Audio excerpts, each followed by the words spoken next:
le musulman il répond en disant non.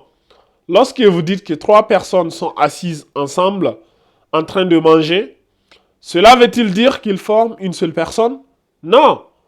L'énonciation de la Trinité par Athanase, un diacre égyptien d'Alexandrie, fut acceptée par le concile de Nicée en l'an 325, c'est-à-dire plus de 3 siècles après que Jésus ait été élevé. Donc, c'est au moment du concile de Nicée que la doctrine de la Trinité fut acceptée. Il n'y a aucun doute que le paganisme romain eut de l'influence sur cette doctrine, à savoir le Dieu Trin. Le sabbat a été reporté au dimanche. Le 25 décembre, date d'anniversaire du Dieu Soleil Mitra, fut introduit comme date de naissance pour Jésus. Bien que la Bible ait clairement prédit et interdit la décoration des sapins de Noël dans Jérémie 10, 2 à 5. Ainsi parle l'Éternel. N'imitez pas la voix des nations et ne craignez pas les signes du ciel, parce que les nations les craignent. Car les coutumes des peuples ne sont que vanité. On coupe le bois dans la forêt, la main de l'ouvrier le travaille avec, la hache, on l'embellit avec de l'argent et de l'or, on le fixe avec des clous et des marteaux pour qu'il ne branle pas. Ces dieux sont comme une colonne massive et ils ne parlent point.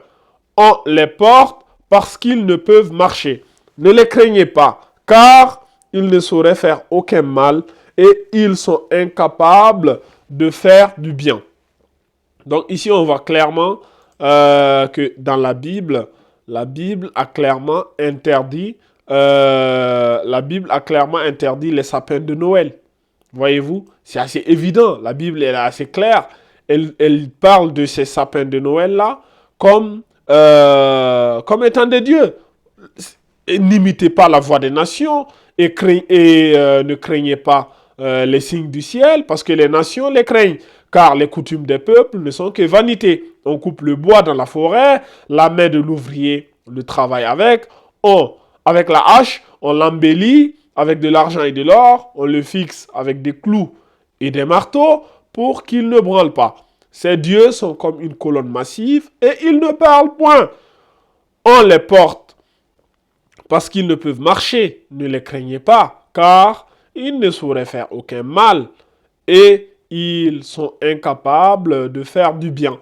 Donc tous ces passages bibliques sont assez clairs, que toutes ces traditions autour des sapins et tout, la Bible elle-même condamne cela.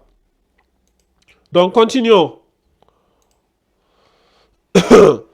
Comme le christianisme a dévié du message original de Jésus, Allah subhanahu wa ta'ala a envoyé son dernier prophète Muhammad sallallahu alayhi wa sallam, ceci faisant partie de son plan original pour réformer les changements suivants.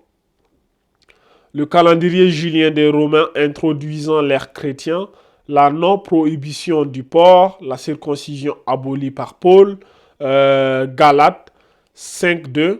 Voici moi Paul, je vous dis que si vous vous faites circoncire, Christ ne vous servira de rien.